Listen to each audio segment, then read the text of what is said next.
Okay, here we have a wolf project with a detached leg. This is going to be interesting because in the manner that it tore, it is going to be fun to repair.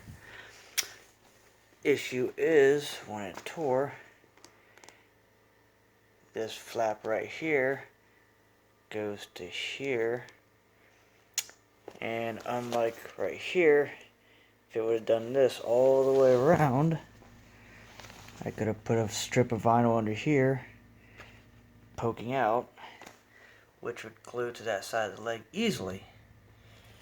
But as you can see, what I'm having to do here, instead of gluing this straight down to this vinyl on the wolf itself, I'm adding a piece in here, trying to conform it to the curve all the way down to right there.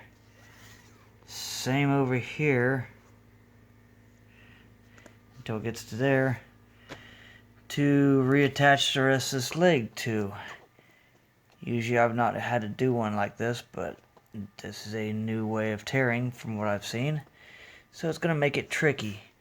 Because as I said, I don't think I want to glue this directly to this. I don't know, correct me if I'm wrong, but I don't think that's going to be good for it in the way that it would try to stretch. So that's why I'm doing this. So we'll see how this goes, and hopefully it comes out looking halfway decent and clean. That's it for now. Peace.